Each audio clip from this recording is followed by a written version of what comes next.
Bem-vindos todos a mais um encontro virtual. Estamos hoje iniciando o nosso quinto encontro virtual, junto com três especialistas feras no assunto sobre Big Data Analytics. Eu me chamo Ricardo Afonso, vou fazer a honra aqui de acompanhar esses três feras em relação ao assunto de Big Data Analytics. Um convite está lá marcado como Marcelo, mas ele acabou tendo um imprevisto, mas não tem problema. Nós estamos aqui para ajudar os companheiros. Estou aqui para fazer a abertura, né, e apresentar essas três pessoas feras aí no assunto de Big Data Analytics. Antes disso, eu vou passar rapidinho aqui uma abertura sobre o que é a ISA, né, como nós contribuímos, né, em relação a toda essa transformação e geração de conteúdo. Bom, a ISA, ela é uma sociedade internacional, né, de automação sem fins lucrativos, onde eu sou membro, diretor, assim como outros colegas voluntários, né, que complementam todo o time de diretores da sala da seção São Paulo, sempre com o objetivo de compartilhar conhecimento, conteúdo com os nossos membros, conteúdos relevantes da atualidade. Muitos conhecem a ISA sobre as normas, né, como, por exemplo, o ISA 101, a antiga ISA 99, que hoje é a IEC 62443, que aborda o tema de cibersegurança. Mas a ISA também tem outras frentes de trabalho, assim como grupos, né, de discussão, grupos de trabalhos e certificações, publicações. Então, é, convidamos também para quem gostaria de participar, né, dos eventos e se tornar um membro, fiquem à vontade, pode nos consultar posteriormente. Nós estamos em três regiões de atuação, né? A seção São Paulo é a mais antiga da América do Sul, né? Com 30 anos de existências, nós somos responsáveis pela Grande São Paulo, ABC e na Baixada Santista. Esse time, né, de membros e voluntários da seção São Paulo está sendo capitaneada hoje pelo Carlos Paiola, nosso presidente, mas também por outros colegas aí que, como eu, nos colocamos à disposição, né, como membro voluntário para ajudar a criar todos esses eventos, trazer conteúdos, trazer feras, né, do assunto para dentro do nosso ambiente, que é a ISA São Paulo. E também, né, faço um agradecimento à Thaís, né, que a Thaís é a responsável por divulgar e organizar todos esses eventos, o qual nós estamos participando hoje. Obrigado, Thaís, por todo o engajamento. A Isa também, né, compartilha alguns eventos que nós já realizamos, na época era presencial, mas hoje está voltando cada vez mais essa atividade presencial, e algumas interações, né, em termos de apresentações e salas virtuais. Nos últimos tempos, né, a pandemia impossibilitou de realizarmos eventos presenciais, né, tá sendo liberado agora, mas nós inovamos, né? Tivemos aqui como criar eventos virtuais, como um encontro técnico virtual, e hoje, por exemplo, a nossa mesa redonda, que a gente traz temas relevantes para discutir ou numa mesa redonda com três especialistas ou dentro de um encontro virtual, que é uma outra metodologia. E logo, né, estando liberado para que a gente possa ter os encontros virtuais, presenciais, nós iniciaremos novamente as atividades. Aqui segue a lista, né, de treinamentos presenciais que nós temos. Pelas questões sobre a pandemia, não estamos disponíveis, né? Em breve iremos anunciar sobre a disponibilidade. E como informação, segue os treinamentos extremamente relevantes para quem está ingressando no fantástico mundo da automação. Então, nós temos aqui os treinamentos presenciais, né, bem como as certificações.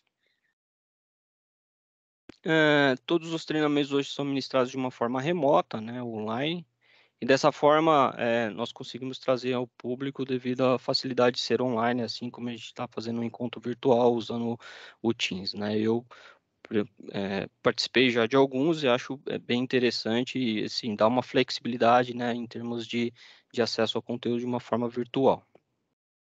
Convido a todos que ainda não se tornou um membro da ISA, que venham também fazer parte dessa comunidade, assim como ter acesso às informações, benefícios, né, como participar de grupos de trabalho, qual eu faço parte também, se manter atualizado sobre os temas atuais, através de publicações, acesso às normas, participação de eventos e palestras, né? Por exemplo, eu preciso hoje atuar dentro de um processo de segurança cibernética, por exemplo, eu consigo ir lá acessar uma norma da ISA, me orientar sobre o assunto para fazer uma defesa técnica ou trazer, né, um projeto de segurança cibernética usando a norma. Então, eu uso desse benefício de ser membro, acessar esse conteúdo para me posicionar em relação a uma defesa técnica ou um estudo, né, sobre um determinado projeto.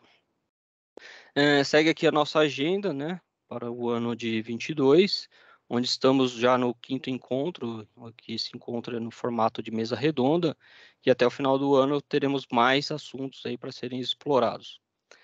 Não deixe de participar do nosso próximo evento, né, que é um encontro de mesa redonda também, que iremos falar sobre APM, né, Gestão e Desempenho de Ativos Industriais.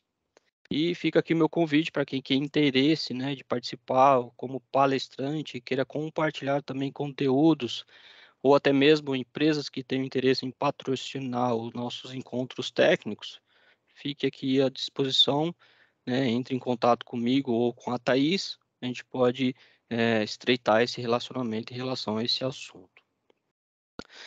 Hoje nós vamos falar de um tema extremamente relevante, né, extremamente atual, do meu ponto de vista, é um dos mais que eu mais gosto, né, que é o Big Data Analytics, que acaba sendo, né, um dos pilares, né, da indústria, da famosa indústria 4.0 e com ênfase em processos produtivos.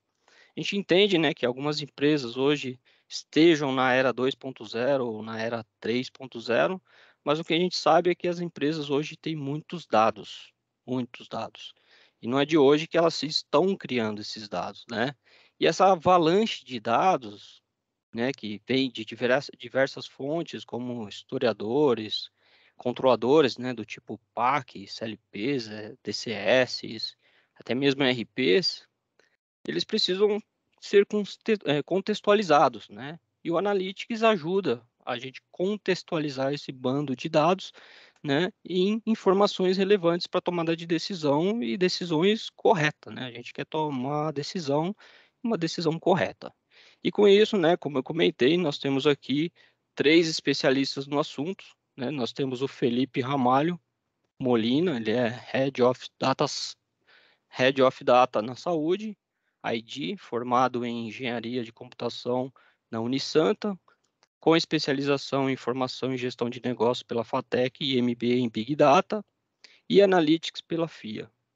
Além de entusiasta como desenvolvedor pensamento analítico, nas pessoas acredita que podemos transformar o mundo com dados. Possui mais de 12 anos de experiência no setor de saúde e sólido conhecimento em soluções digitais orientadas à transformação de dados e informações qualificadas para a geração de valor do negócio. Temos também o Lucas Becker, diretor regional da Clear Renewables do Brasil. Maior plataforma de Big Data e geração eólica e solar. Atuou na transformação digital de fabricantes de máquinas na Rock Automation e foi responsável pela estruturação do mercado de energia e divisão de software da Siemens, DSW, Siemens Digital Industrial Softwares, conhecido ali como PLM, por exemplo. Engenheiro de automação, formado pela Universidade Federal do ABC, com passagem na Universidade Tecnológica de Dresden, na Alemanha. Nós temos também o Ricardo Caruso, sócio-diretor da área técnica da Aquário Software e professor do curso de Indústria 4.0 da formação Vanzolini, mestre em gestão e operações pela FEA, na USP, Faculdade de Economia, Administração e Contabilidade da Universidade de São Paulo, engenheiro de automação e controle pela Poli, Escola Politécnica de São Paulo. Trabalha com sistemas de otimização e gestão de indústria há 16 anos. em aplicações de diversos segmentos industriais. É autor de vários artigos em gestão de operações, inteligência artificial, manufatura avançada, e em revistas de congressos técnicos e científicos. Ou seja, né, eu vou aprender muito hoje, né? Então, tenho certeza que outros colegas também que estão aqui online vão aprender bastante com esses feras. Nós iniciaremos a nossa apresentação com o Felipe, na sequência o Lucas Becker, o Ricardo Caruso e eu faço o fechamento no final. E alguns recados, né? Vamos, durante o nosso encontro, vamos, né, manter os microfones fechados para que a gente possa ter o melhor aproveitamento da apresentação e também a câmera. E aqui são os nossos patrocinadores oficiais da ISA São Paulo e os nossos canais digitais, onde vocês podem encontrar não só as nossas publicações, até mesmo dentro do canal YouTube, outros eventos que foram gravados para que vocês possam se atualizar sobre as tecnologias que nós apresentamos. Então, eu inicio aqui com o Felipe. Felipe, passo a palavra para você. Seja muito bem-vindo e iniciaremos o nosso encontro. Beleza, vou compartilhar a tela aqui que eu tenho um material também para contribuir. Legal, pode compartilhar. Então, pessoal, trabalho hoje aqui na Saúde D. Dar um contexto rápido do que é a Saúde D. É um marketplace de saúde, é o primeiro marketplace de saúde, que a gente conta com a venda de consultas, exames, cirurgias, procedimentos e derivados dessas 4 linhas, dessas 4 categorias. Tá? Nosso lema aqui é cuidar da saúde de cada um para transformar a vida de todos. Tá? Hoje a gente tem o primeiro e maior marketplace de saúde. A gente tem mais de 130 mil ofertas hoje cadastradas dentro do nosso marketplace e isso transaciona bastante dado, tá? Então, bastante dado, e eu acho importante trazer um pouquinho do contexto do que é a Saúde D para comentar um pouco sobre o tipo de dado que a gente tem transacionado aqui. Então, a gente tem toda a parte de jornada web, tá? Então, toda a parte de web analytics, toda a parte de jornada de experiência do usuário e toda a parte de condução clínica também dentro desses sellers que a gente tem dentro da nossa plataforma, com relação a prontuário eletrônico, a parte de resultados de exame, a condução e navegação das cirurgias e assim por diante. Tá? O nosso objetivo aqui da Saúde D, na parte de tecnologia, é como a gente consegue transformar a saúde do Brasil com tecnologia. Tá? E transformar o mercado, que é extremamente restritivo, para conseguir facilitar o acesso ou não tem uma cobertura de plano de saúde, ou tem uma cobertura deficitária. Tá? Falando um pouco da inspiração de dados, a Saúde dela é uma startup que ela é investida pelo Grupo Fleury, então a gente vem do setor de saúde há muitos anos, a gente tem um DNA inovador, a gente busca excelência e a gente é muito obsessivo por fazer bem feito. Tá? E o nosso foco aqui do time de dados é transformar os dados em informação de qualidade e ajudar as pessoas a tomar a melhor decisão. E aí pessoas são clientes internos e clientes externos também, que são os usuários da nossa plataforma. Uma inspiração que a gente tem aqui muito grande são os médicos fundadores do Fleury. Se você for ver o Fleury, ele é muito forte em laboratório. E a essência do laboratório é pegar dado, fazer um processamento do resultado do exame e qualificar isso em uma informação.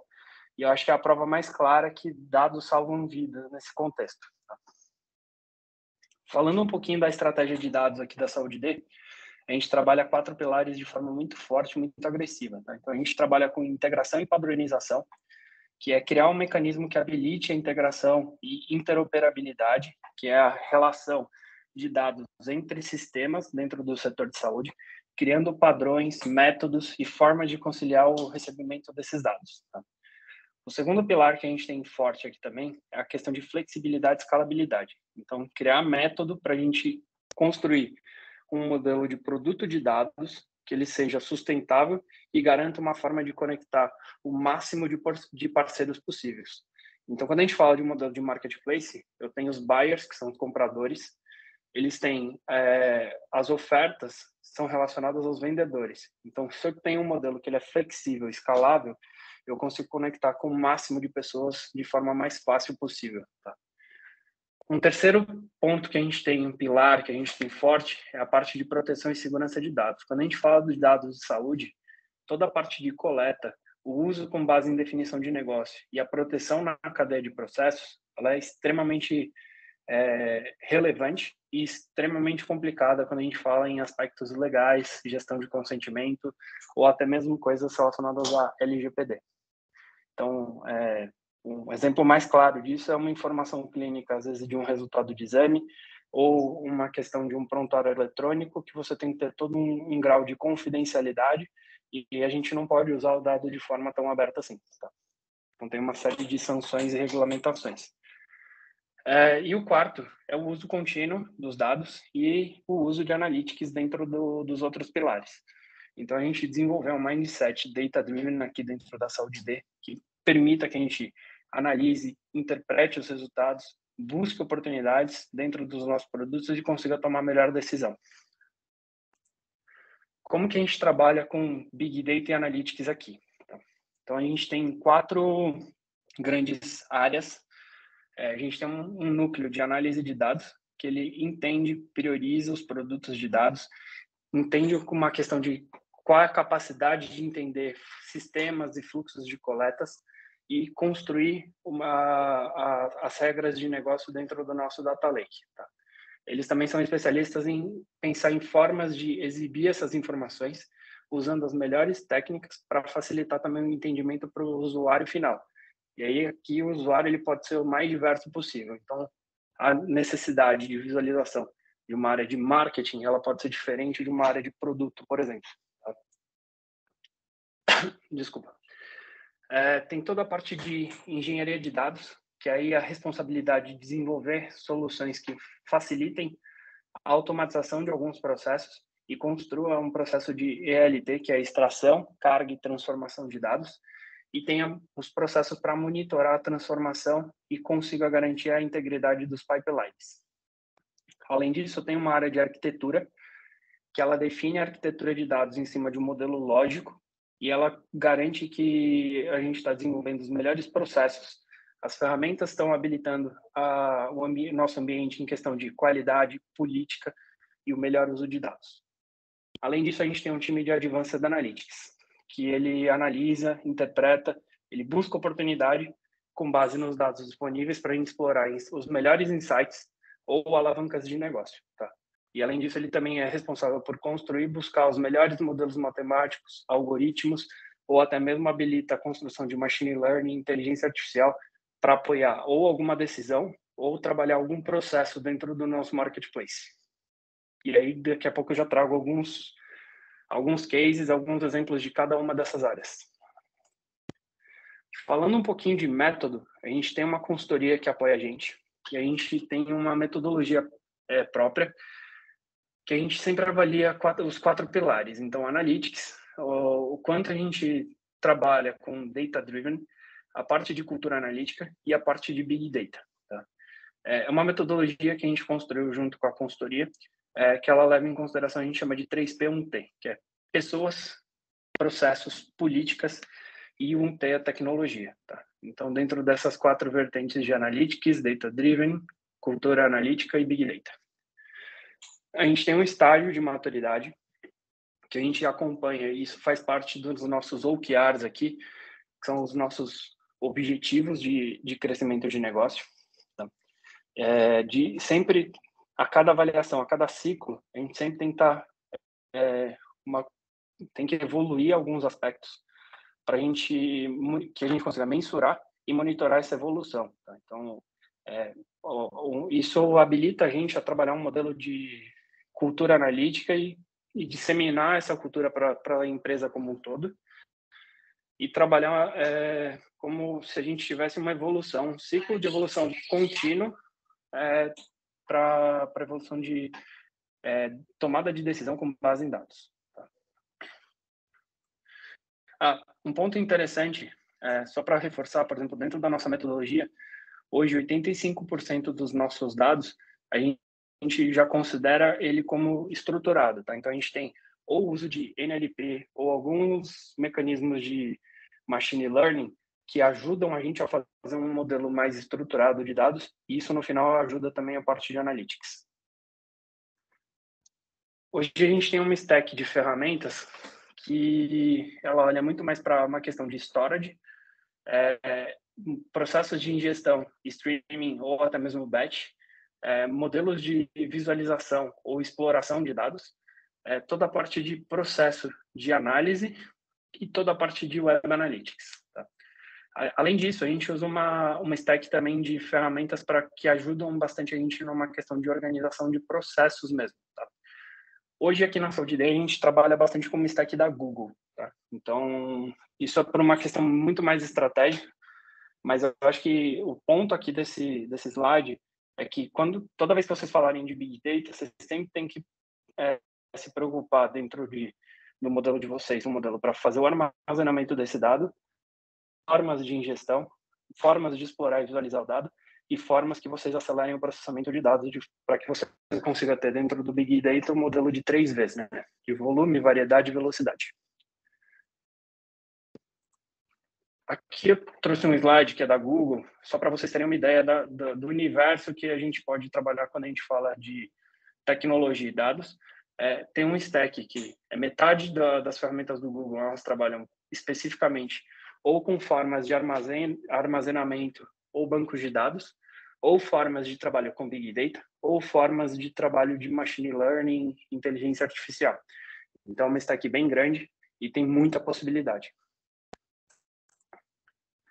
Falando um pouquinho de case de arquitetura de dados, para o nosso modelo de arquitetura, a gente desenvolve um modelo com base em cima de um modelo chamado C4 Model. Tá?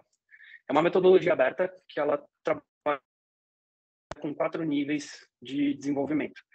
Primeiro, um contexto de negócio. Depois, você cria um modelo de containers, olhando para uma componentização desses serviços.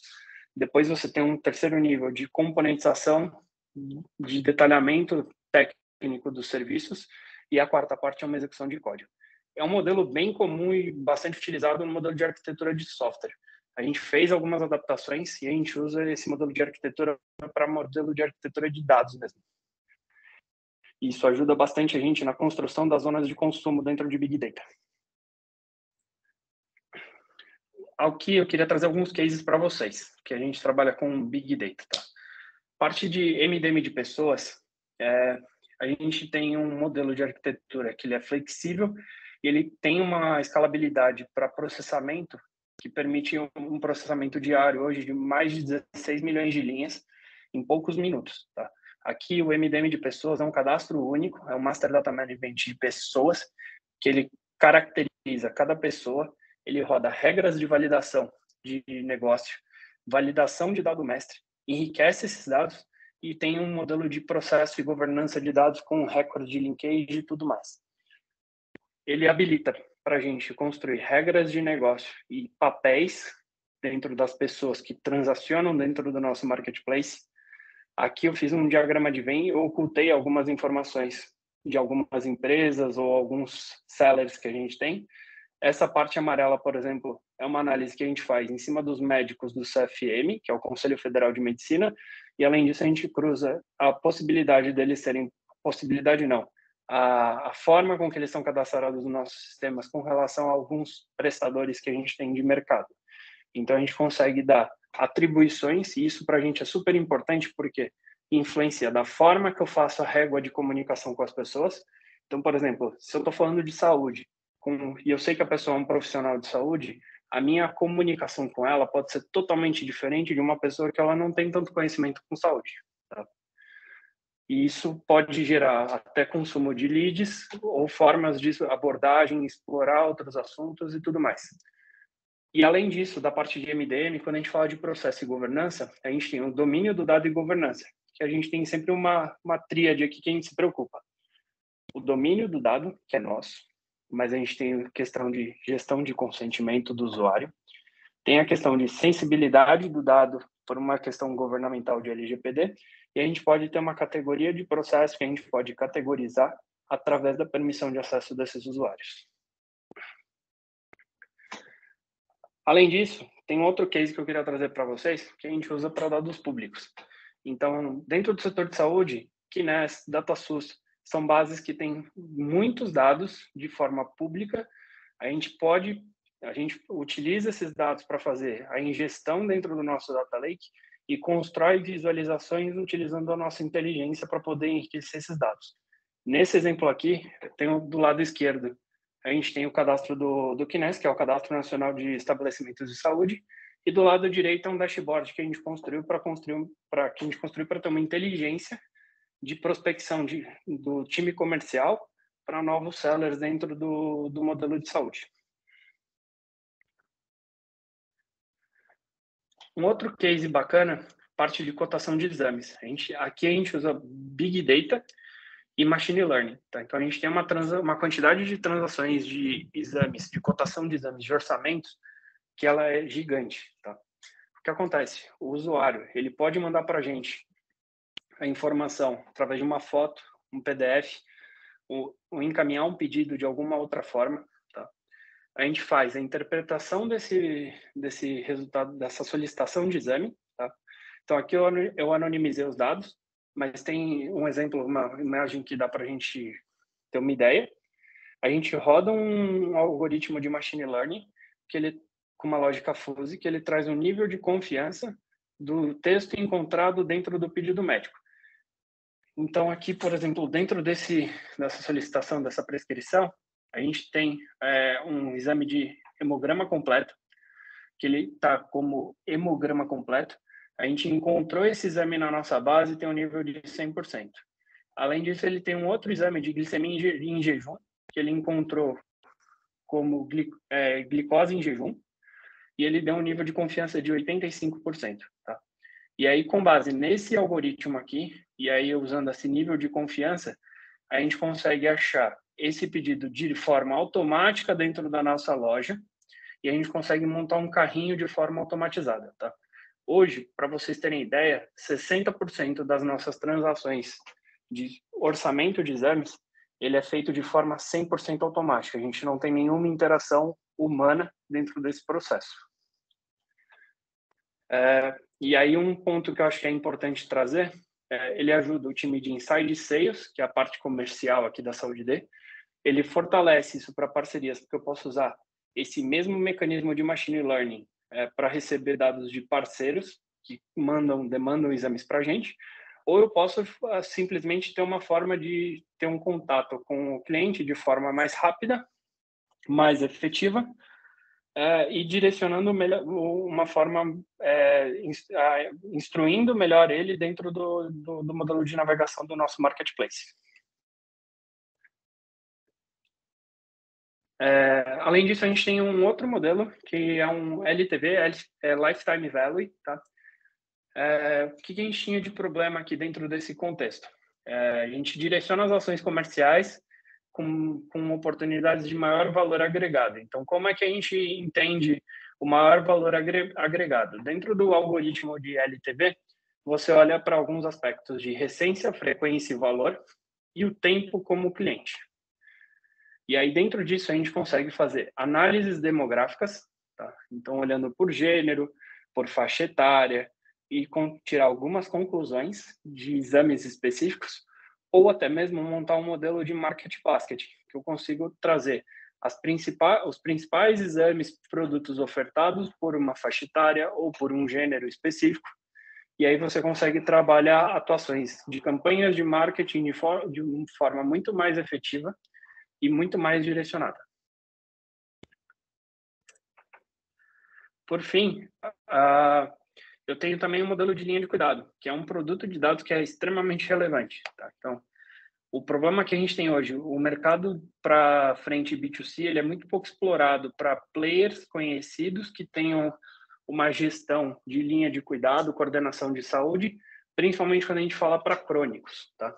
Então, a gente fez um lançamento de um novo produto que ele pode ter, ele é modularizado de várias formas. Então, a gente pode vender consultas, exames e alguma outra forma de acompanhamento, ou só um pacote de consultas, ou só um pacote de exames, e isso levando todas as necessidades dos usuários. Então, você pode ter uma questão regional, coisas nessa linha, e a gente usa alguns modelos de machine learning aqui, com o nosso modelo de Big Data para conseguir explorar a melhor forma de ofertar de acordo com algumas variáveis que a gente considera dentro do nosso modelo.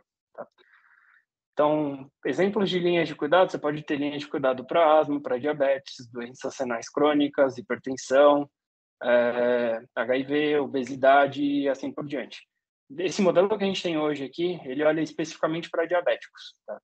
Então, como é que ele funciona? A gente faz uma trilha, que é feita uma inclusão em materiais educativos, envio de mala direta ou outros canais de comunicação. Além disso, a gente faz um acompanhamento que a gente sugere ou consultas ou exames, tá? Dentro dessa trilha customizada, levando em questão as necessidades do indivíduo. Então, você pode ter níveis de diabetes, ou até mesmo uma questão geográfica, ou outros itens que são relevantes, e a gente acaba customizando esse acompanhamento. Tá? É feito um acompanhamento de self-care, que a gente chama de self-care aqui dentro, ele tem as ações de autocuidado com exercício físico, alimentação, e ele consegue alimentar o nosso banco de dados com base nisso. E, além disso, a gente, conforme necessário, a gente pode solicitar alguns exames adicionais ou aos exames de rotina. E depois de um período, a gente faz o acompanhamento e mede de novo a questão de educação para ver se esse modelo está sendo efetivo ou não. E a gente consegue ter uma conduta mais personalizada para cada indivíduo. Acho que era isso. Aí, obrigado. Vou passar a palavra para o Ricardo. E acho que depois a gente tem uma parte de dúvidas, né? Exatamente. A gente deixa no final as dúvidas. Eu tenho uma pergunta bem interessante aqui, provocativa, porque a gente está tendo 3 ambientes, né? Tem o ambiente da indústria, da saúde e energia. Tá bem interessante o tema, como que o Big Data Analytics pode se encaixar em qualquer um desses ambientes. Aí eu vou deixar as perguntas para o final e passo a palavra agora para o Lucas. Vamos lá, Lucas. Beleza, pessoal, muito boa tarde, né? Quase noite aí. Eu fui chamado para dar para vocês um exemplo, né, de onde que Big Data de fato está sendo aplicado. Conforme o Ricardo comentou, eu tenho uma experiência pregressa tanto na Rockwell quanto na Siemens e grandes fabricantes de automação, e desde janeiro desse ano eu fui convidado a assumir as operações de uma empresa de Big Data focada em geração eólica e solar. E eu compartilho com vocês algo que é, sim, pessoal e interessante também, né, como profissional de automação industrial, como engenheiro de automação. Nas grandes empresas que eu atuei, a gente sempre tinha uma visão que o Big Data era algo simples, assim, algo que eu resolveria com um software que coletaria os dados do SCADA, os dados de automação industrial, e que trariam soluções assim quase que mágicas do ponto de vista de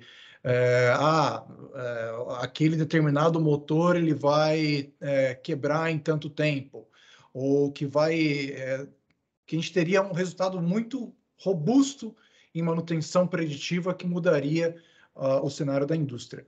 E a verdade é que eu nunca vi isso acontecer de uma forma tão escalável. Existe uma promessa muito grande nisso.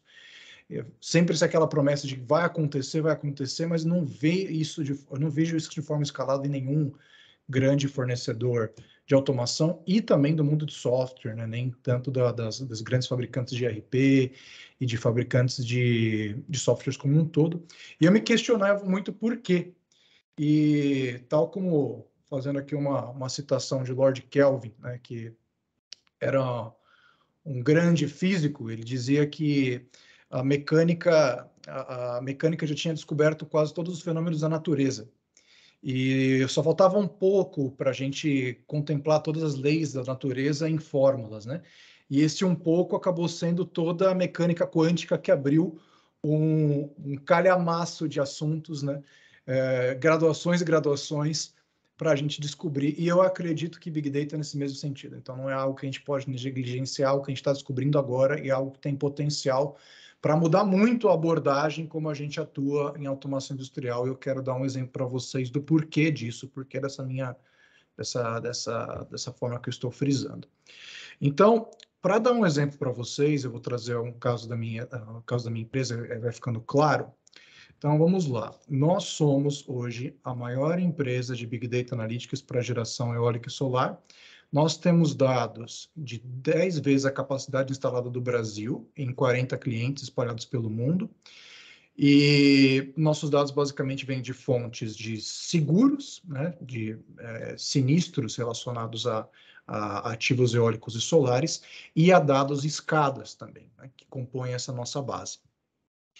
E a nossa grande motivação é o seguinte: se caso não for triplicado o investimento em energia renovável até 2030, a catástrofe climática que nós sabemos que vai acontecer, ela vai nos atingir sem dúvida nenhuma, tá? E para isso é necessário, então, colocar mais dinheiro nessa forma de geração. Só que essa forma de geração, ela é muito arriscada no ponto de vista financeiro, do ponto de vista capitalista da coisa. A gente tem óleo e gás, que é um mercado que muitas empresas agora estão mudando de nome, né? A divisão de óleo e gás se torna divisão de energia, mas ele é um mercado que existe há mais de 100 anos. A gente sabe o que vai acontecer com uma plataforma de petróleo.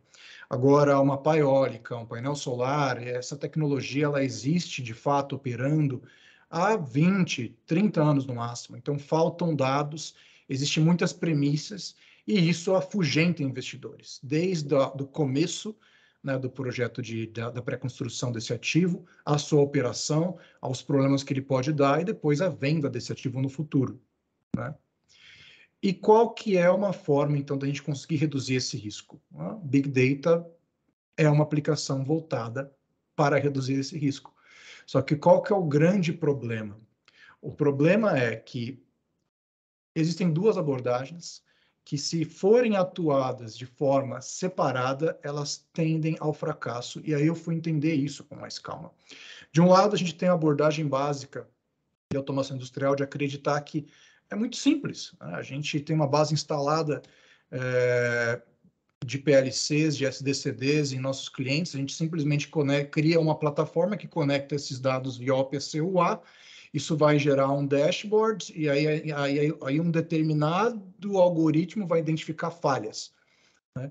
E a gente entende que isso não funciona dessa forma, porque por mais que existam algoritmos de inteligência artificial, eles ainda não estão 100% maduros e precisam do capital humano, que é o capital da consultoria. Só que a consultoria em si e sozinha, ela também não vai muito longe. Ela gera planilhas de Excel, ela tem profissionais de altíssimo calibre, mas tem pouco, ela acaba gerando uma foto do momento e não um filme. Então, nós entendemos que para que o modelo de análise Big Data dê certo, você precisa de uma equipe que entenda do assunto, que vai estar continuamente olhando o dado, munida de plataforma. E em vez de fazer uma foto, que ela faça um filme e que isso dê mãos. Isso é revolucionário, tá, pessoal? Porque isso abre todo um espaço novo para integradoras de sistema. Agora, uma integradora, ela não necessariamente vai simplesmente colocar um sistema de automação industrial, rodar, fazer startup e um acompanhamento de serviços de manutenção, por exemplo, na base do cliente. Agora, ela pode se especializar num determinado segmento, ter um time de Data Analytics e trabalhar para um cliente para ele continuamente ficar dando dicas de como melhorar aquele portfólio. Então, nessa lógica, minha empresa seria como se fosse uma integradora voltada para esse segmento. E existe um espaço enorme do mercado para isso. Porque para você conseguir manter uma equipe de Data Analytics na sua própria empresa, isso pode, além de ser caro, ser um processo não escalável. E você contando com uma integradora parceira que faça esse trabalho de monitoramento, gera a integradora, ela agrega valor. Então, torna-se um ciclo bastante virtuoso para a gente implementar e fazer com que Big Data se torne algo factível. E eu vou dar uns exemplos para vocês, então, de como a gente faz isso se tornar realidade na prática. Então, o que a nossa empresa ela desenvolve? Primeiramente, ela cria uma conexão constante com dados relevantes dos nossos clientes. Um dado relevante é o próprio SCADA, sim, só que a gente tem que acordar no ponto de vista de que o PLC não resolve tudo. Existem dados de outros tipos de sensores que não estão colocados, estão fora do nosso data supervisório, ou dados de relatórios que vêm de terceiros e que eles devem ser agregados. Então, criar uma rotina constante de coleta de dados é um grande desafio que deve ser implementado ali para que a coleta ela seja robusta.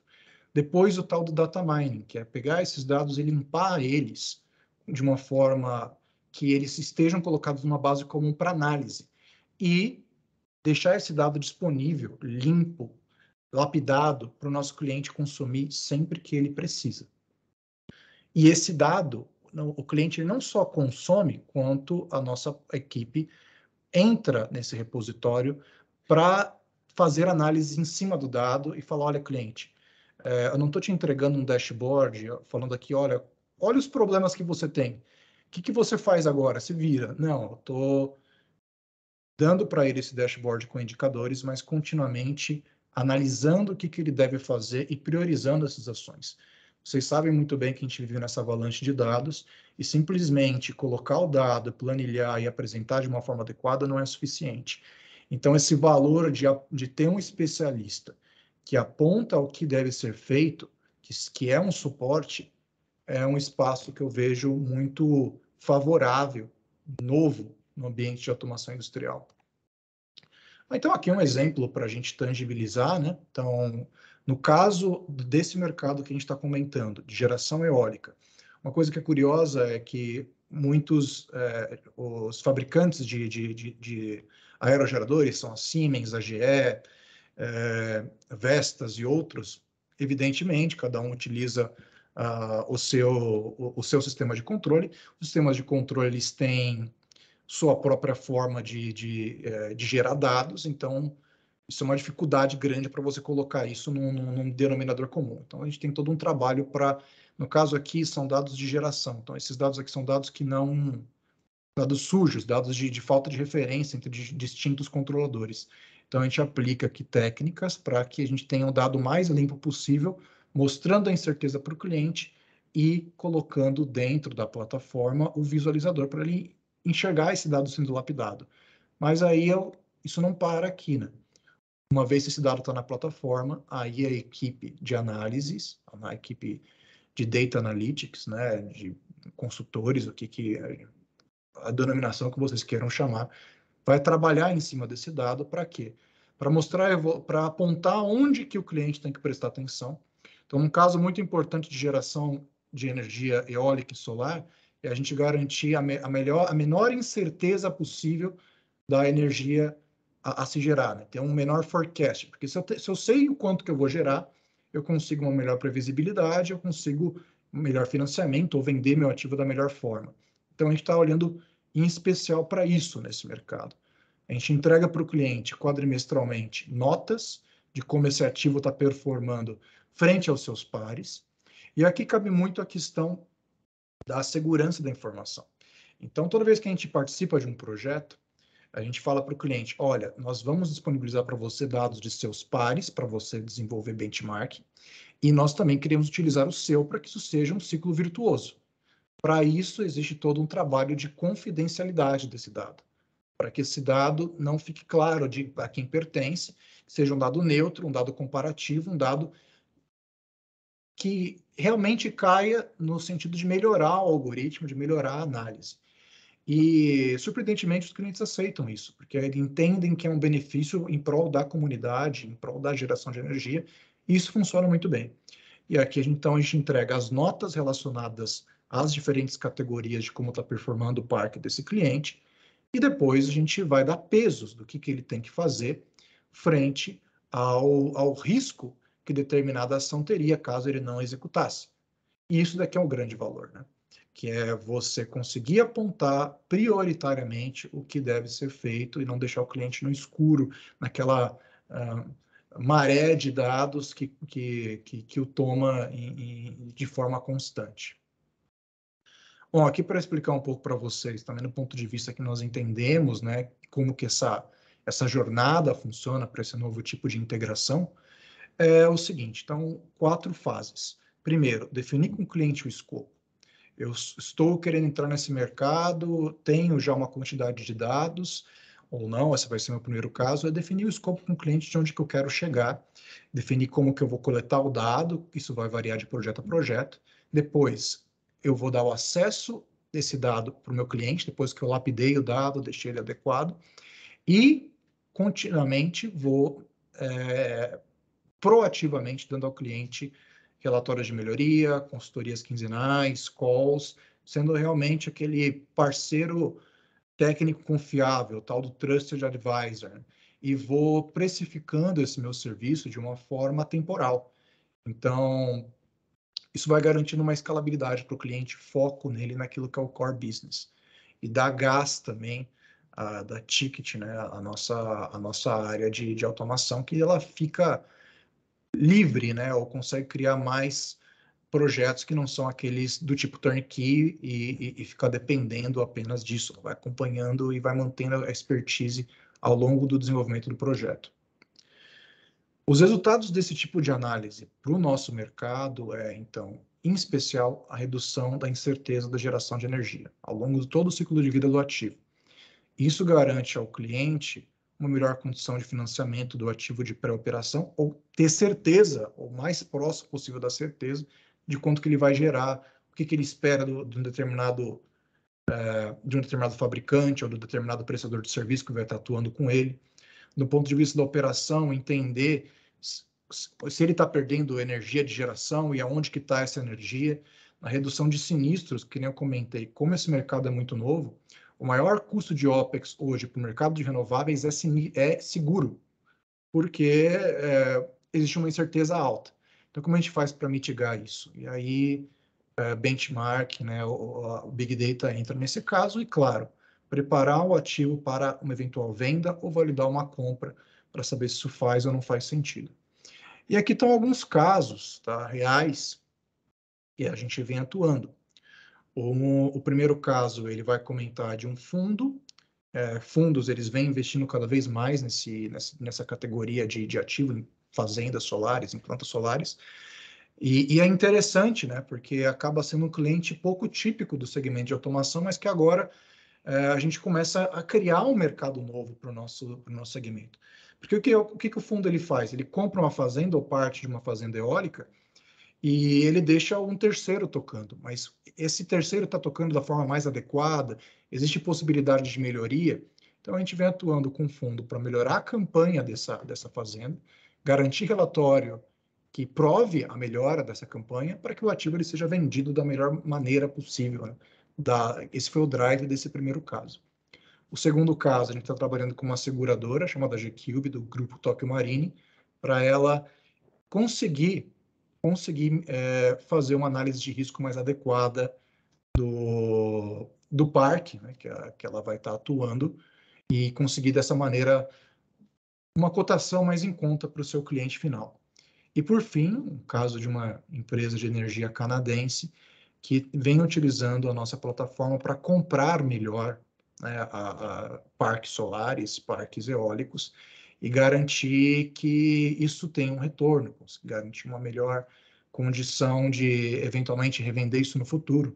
Então, percebem, Big Data, quando ele é aplicado dessa forma, ele se torna realmente uma ferramenta estratégica. Tá? Eu dei alguns casos para vocês aqui do exterior, mas nós temos também casos brasileiros. Um dos casos que é público é o caso da Cúbico, que é uma empresa britânica financiada por um fundo canadense e atua no Brasil, atua no Rio Grande do Sul. E o caso que a gente atua com eles é muito parecido com o primeiro. Eles não estão ainda querendo vender o ativo, mas o que a gente está fazendo é utilizando dados para que fique mais claro para eles o investimento. Mas poderíamos atuar também em outros segmentos onde o cliente tem um terceiro tocando algo que não é do seu core business e que precisa de um cão de guarda para verificar aquilo ali. Vocês percebem como que o mercado ele vai sendo bastante, vai se expandindo, né, para o nosso segmento. E por fim, senhores, o objetivo da Clear ele é diminuir o risco, né, desses ativos e aumentar o valor, né, deles através de dados. Esse tem que ser, na verdade, na minha opinião, o objetivo de qualquer empresa, qualquer negócio que venha trabalhar com Big Data Analytics. Ter uma clareza muito grande de como que isso pode trazer benefício para o seu cliente final. É um mercado grande, é um mercado que eu vejo ainda muito novo, por mais que o tema já esteja conversado já há 10 anos, e que eu entendo que é um espaço muito grande aí para a gente avançar e ir além do convencional, da automação industrial como um todo. Então, muito obrigado, senhores, espero que tenha ficado claro e fico aí disponível para perguntas e comentários. Obrigado, Lucas. Bem interessante o tema e agora vamos dar sequência ao Ricardo, né, com um pouco de Big Data Analytics com foco na indústria. Um pouco antes de colocar a apresentação, agradecer a Isa, né, mais uma vez convidando aqui para uma apresentação com um assunto sempre bastante interessante. E é interessante que o programa desse ano está bem diversificado, né? Quer dizer, a Isa, o que é a visão da Isa através dos anos tem crescido, né? Pegando algumas coisas de sistema, de análises, que o mundo industrial fatalmente vai ter que olhar para esses lados cada vez mais, né? Uhum. Então, olhando desde lá do pontinha do instrumento até o final do dado, né? É um monte de tecnologias e conceitos aqui interessantes. E foi legal também a gente ter pessoas de áreas diferentes, né? Porque tanto o Lucas quanto o Felipe, eles trabalham em empresas cujo negócio envolve o Big Data, né? Ele envolve analytics, então elas são construídas em cima desses conceitos.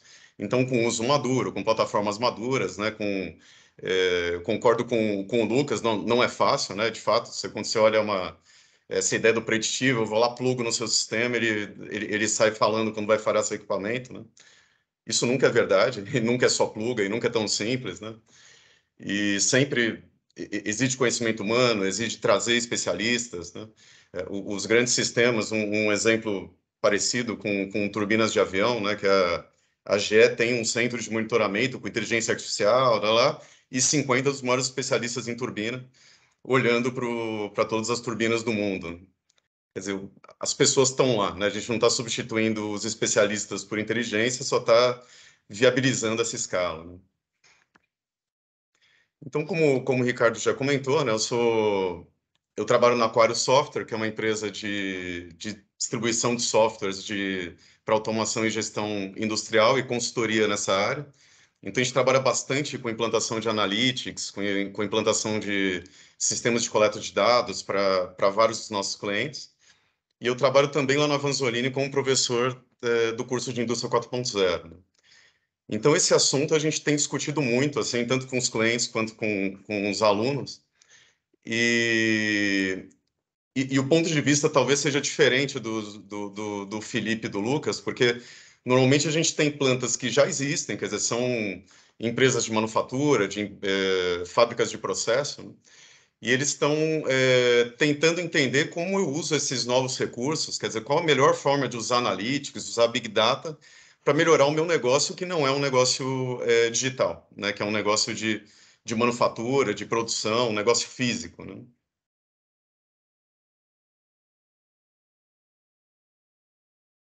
Então, o primeiro slide que eu coloquei aqui é essa discussão do que é exatamente esse Big Data, né? Ser o terceiro a falar sobre o mesmo assunto, eu sempre corro um risco enorme, né, disso já está bem resolvido, né? Então eu só vou dar um pouco da minha opinião olhando para esse mundo aqui de manufatura. O Felipe puxou a definição mais clássica, né, que é dos 3 Vs, né? Quer dizer, Big Data é quando eu preciso lidar ou tirar informações de dados que têm grande velocidade, grande volume e grande variedade. Então, o exemplo clássico de Big Data, né? Se vocês procurarem na internet alguma coisa, provavelmente vocês vão ver aquelas aplicações mais para marketing, né? Eu vou fazer um mapeamento enfim, de consumo de um determinado produto, analisando textos e fotos de redes sociais, né? Esse é um exemplo clássico de Big Data, né? Eu tenho muitos dados, muitos textos, eu tenho foto, texto, tenho ranking, tenho curtida, quer dizer, uma variedade enorme de dados, né? E muitas vezes eu preciso usar isso para tomar algumas decisões rápidas, né? E os dados eles mudam muito rápido. Então essa é a cara desses recursos de Big Data, né? Mas como esse tipo de recurso, esse tipo de ferramenta pode ser usado dentro da indústria? Então, Uma outra definição menos acadêmica, portanto menos precisa, mas que eu gosto bastante do que é Big Data, é uma que a McKinsey usa muito nas consultorias, né? Eles dizem que Big Data é todo tipo de dado, né, ou toda base que você não pode manipular ou você não consegue analisar usando as ferramentas tradicionais de bancos de dados. Tá? Então, veja que nessa definição, o Big Data ele não é uma tecnologia, ou uma solução, ou uma abordagem. O Big Data é um problema, né? Quer dizer, eu tenho muito dado, eu tenho dados que enfim, meu SQL Server, meu historiador, ou seja lá a base que eu usar, né? Não consegue armazenar, ou eu não consigo responder as minhas perguntas através desses sistemas. Então, isso é o problema do tipo Big Data. Então, a primeira coisa que eu acho importante, e a gente tenta fazer isso bastante no mercado, né, é entender se de fato você tem problemas de Big Data. E se você não tiver, ótimo. É muito mais fácil resolver problemas quando você tem dados estruturados, quando as perguntas que você faz já podem sair de sistemas convencionais, né? Se não tiver, né, hoje a gente teve 2 exemplos interessantes aqui, que são super complexos, quer dizer, eu não consigo estruturar esses dados de forma suficiente para responder as minhas perguntas, né? Normalmente, eu parto para soluções de analytics que envolvem inteligência artificial. Tá? Então, existem algumas soluções usando uma estatística mais tradicional, principalmente para clustering, né? Mas, normalmente, quando eu falo de resolver problemas de Big Data, eu estou falando de inteligência artificial e de um uso de algoritmos mais pesados e algoritmos, muitas vezes, mais complexos. Então, eu estruturei aqui a minha apresentação usando esse gráfico, talvez alguns de vocês já tenham visto, né? Que é o índice de maturidade de indústria 4.0 que a CATEC usa. Tá? A CATEC, eu não falo alemão, então nem vou tentar pronunciar isso aqui, né?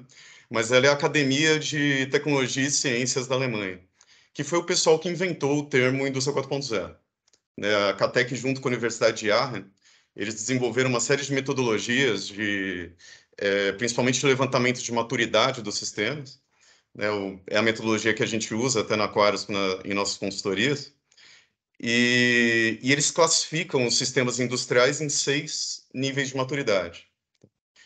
E esses 6 níveis de maturidade, eles têm muita correlação com a capacidade de análise, né? Com essa ideia de analytics. Então, uma visão que eu acho interessante a gente passar, assim, quanto melhor for sua base de dados, né? Quanto melhor for a coleta, melhor for o tratamento, melhor for a contextualização, menos tecnologia você precisa usar para fazer a análise. Tá? Então, muitas vezes você evita usar tecnologias mais complexas ou ter um processamento maior, ou, enfim, ter algum problema ali do lado da análise, por exemplo, um problema de Big Data, né? Se você estruturar toda a sua base, sua coleta, seus sistemas de dados da forma adequada. Então, vamos falar um pouquinho do que são esses níveis aqui de maturidade e depois eu vou relacionar aqui com qual a relação dele com Analytics e com Big Data no final. Então, o nível 0 da CATEX seria aquela indústria ou aquela operação, né, isso pode ser usado para logística, para supply chain, totalmente manual.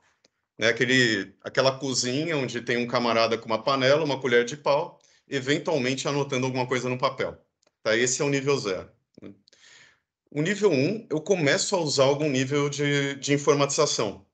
Eu tenho um controlador, eu tenho um computador, né, eu tenho alguma informática, alguma eletrônica ali envolvida no meu processo, mas ela é totalmente isolada ainda. Tá? Quem conhece indústria ou já trabalhou em indústria sabe que isso não é tão raro assim, né? Muitas vezes eu tenho uma indústria super automatizada, com rede de automação e tudo mais, e tenho aquele pedacinho de utilidades que é totalmente isolado, que ninguém consegue tirar dado de lá. Né? Então, esse cara é o nível 1. Tá? Conectividade, eu começo a ter rede, começo a trocar dados entre sistemas. Tá? Ainda não... Eu não tenho grandes insights, grandes capacidades de uso de dados, tanto que a CATEC nem chama isso de indústria 4.0, chama de digitalização, mas eu já começo a ter uma infraestrutura de automação, de sistemas sendo implantada.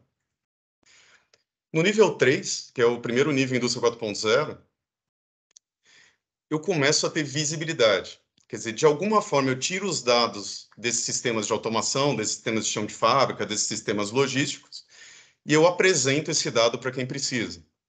Tá? Então, uma pergunta que eu consigo fazer já a partir do nível 3, né, para os meus dados, é o que está acontecendo agora. Tá? Então, para quem é da área industrial e da área de automação, né, quando eu começo a ter, talvez até o primeiro supervisório, né, ou então eu começo a ter um historiador que coloca esses dados num portal ou num sistema básico de análise, eu começo a saber o que está acontecendo lá no chão de fábrica, ali no equipamento, mas sem estar necessariamente na frente do equipamento. Tá? Então, isso traz para a minha equipe, para a minha gestão, para os meus analistas, o que a Catec chama de visibilidade. É interessante, uma informação aqui curiosa, né? Esse I40MC é uma fundação da Universidade de Aachen, lá da Alemanha, e eles fazem um serviço de assessment, de levantamento de maturidade, né? Que a gente trabalha, em alguns casos, junto com eles para esse tipo de assessment. E segundo eles, a média das empresas brasileiras, eles já fizeram para algumas, não muitas, assim, 50, 60, está em torno de 2,8, tá mais ou menos entre o 2 e o 3 aqui. A média das empresas alemãs está mais ou menos no 3,5. Tá? Então não está tão longe assim, né? Você vê que o mundo inteiro está em torno dessa questão de visibilidade, né? Ou de chegar na visibilidade ou de melhorar, né, o que tem em termos de visibilidade. Né? O próximo passo depois disso é o que eles chamam de transparência. Né? Então, na visibilidade, eu consigo saber que a temperatura da minha caldeira é 50. Né? Mas em que contexto eu analiso esse dado? Então, quando eu chego no nível 4, eu começo a entender não só o que está acontecendo, mas um pouco do porquê está acontecendo. Tá? Aqui eu começo falando da terminologia ISA, dos níveis da automação, né? Eu já começo a falar um pouco de nível 3, de sistemas MES, de sistemas de contexto, né? Quando eu não só vejo o dado que vem do instrumento, mas eu sei que naquele equipamento eu estava produzindo uma ordem de produção X com produto Y, aquele equipamento estava numa parada de manutenção, planejada, não planejada. Né? Eu começo a dar contexto para aquele dado e começo a trazer mais entendimento, né, do que fazer com ele, de com tipo de ação eu posso tomar. Do nível 4 para o nível 5, eu começo a ter capacidade preditiva. Tá? Então, eu não respondo só o que está acontecendo e por que está acontecendo, mas o que vai acontecer. E aqui eu começo a ter algum poder de reação, né? Porque quando eu sei o que está acontecendo e por que está acontecendo, eventualmente o problema já aconteceu, né? Parou o equipamento, tive um sobreaquecimento de motor, por exemplo, ou eu desviei da qualidade esperada daquele produto, eu provavelmente perdi um pouco, ou vou ter que retrabalhar um pouco, ou vou ter que dar manutenção do equipamento de qualquer forma, né?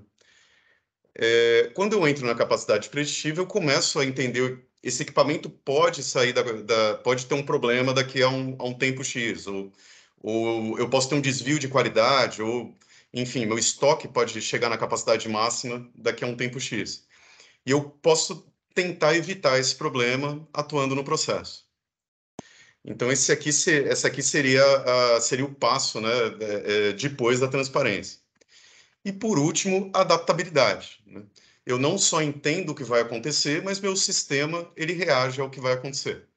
Tá? Então, o sistema se adapta sozinho, ele impede que eu tenha um problema de manutenção, ele volta o sistema todo para os níveis de qualidade necessários. Né? Claro que dependendo do tipo de processo, do tipo de operação, de onde eu estiver olhando na minha empresa, cada nível desse pode ser mais complicado ou menos complicado. Né? Mas essa é a escadinha, né, que a Catec sugere. Né? E vejam que interessante aqui que sempre, né, em cada degrau aqui da escada tem uma pergunta. Né? O que está acontecendo? Por que está acontecendo? O que irá acontecer? Qual a resposta automática? Quer dizer, o que deve ser feito? Né? Então, uma visão que eu acho importante quando a gente fala de analytics, de uma forma geral, é que a gente sempre tem que ser direcionado pela pergunta. Tá? Se eu pegar meus dados, organizá-los, colocar num data lake, usar inteligência artificial, usar algoritmos de inteligência de analytics, né? Sem saber que pergunta eu quero responder, todo esse investimento, todo esse caminho não faz sentido nenhum, né? Eu posso chegar com uma série de respostas para perguntas que não me importam, né? Então, a primeira coisa importante é decidir qual a pergunta que eu tenho, quer dizer, qual a informação importante que os dados podem dar para mim, né? É uma informação por exemplo, de saúde de uma região específica do Brasil, né, usando dados de exames, ou a informação da eficiência do meu parque de geração energética comparado com o benchmark mundial, né? Então, sabendo a pergunta que vem do negócio, vem da operação, vem do processo, eu começo a criar essa estrutura aqui de analytics. E qual que é, talvez, a principal característica particular aí do mundo industrial, né? Que a gente tem também em indústria, utilities, né? São os dados temporais, né? Muitas vezes a gente chama de dados históricos na área de automação, né? Principalmente por causa dos historiadores, né? Mas esses dados temporais são dados coletados primariamente de sensores, né? Que podem passar por sistemas de automação, pode ser um IoT com uma eletrônica que fala direto com a rede, mas de alguma forma ele sai dos sensores e é armazenado em algum lugar, né? E esse algum lugar também depende, né? Eu posso ter isso em bancos de dados convencionais, on-premise ou na nuvem, posso ter ali na minha trend do sistema SCADA, isso pode estar em planilhas eletrônicas, né? Pode estar em historiadores, que são bancos de dados não SQL especializados nesse tipo de dado. Mas, normalmente, esses dados temporais que são vistos aqui no mundo industrial como a maior fonte de Big Data, né? Portanto, a maior fonte de problemas para análise.